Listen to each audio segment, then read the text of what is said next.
Hey, this is Soldier 7 here reporting for Right Wing Federation, and another on the protests in Cuba, although this video may not be as much on the protests in Cuba, rather than some of the topics involving around the protests in Cuba, like one of them being the embargo and so forth, which I mentioned in the most recent videos I did on Cuba, like how some people are saying it's the embargo to be blamed from the United States that makes Cuba the way it is.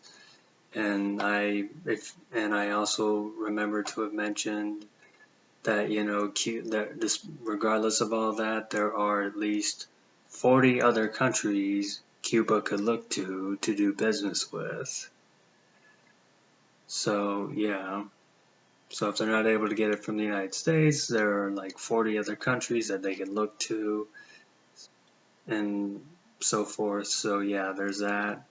And not only that, it also turns out that regardless of the US embargo on Cuba, yet somehow some American products still find their way in Cuba.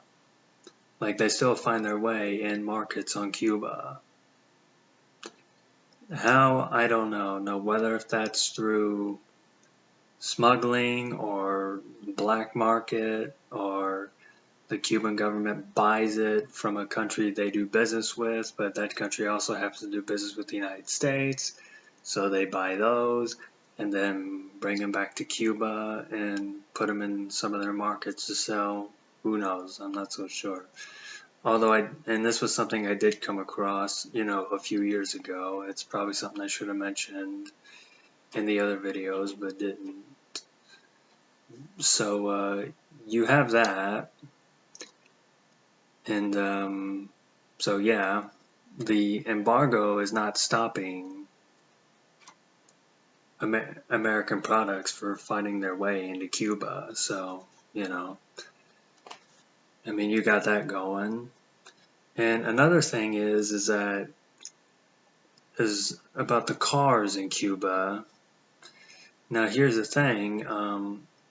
There are new cars that are available in Cuba, which are not mainly from the United States. I think they're mostly from Europe, I think, and and just like with the American products, most people in Cuba can't afford those cars, and the American products, they can't afford those. Most of them can't afford those as well. And Cuba, and when looking at Cuba's salary, it seems many or most people in Cuba don't get paid that much, so it's obviously they're not going to be able to afford these products. And I also understand that there are price controls within Cuba, so maybe that may have a little something to do with it. Something that I don't think is the fault of the United States or any other country, but yet the Communist Party that runs the country. And just another thing about the U.S. embargo on Cuba.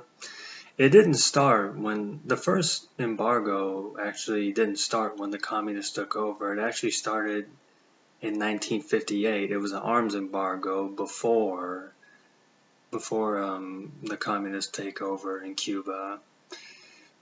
It was an embargo, during the conflict between Batista and the anti-Batista movement, which, yes, not all of them were communists. It wasn't just Castro and Che, even though they were the highlighters, but there were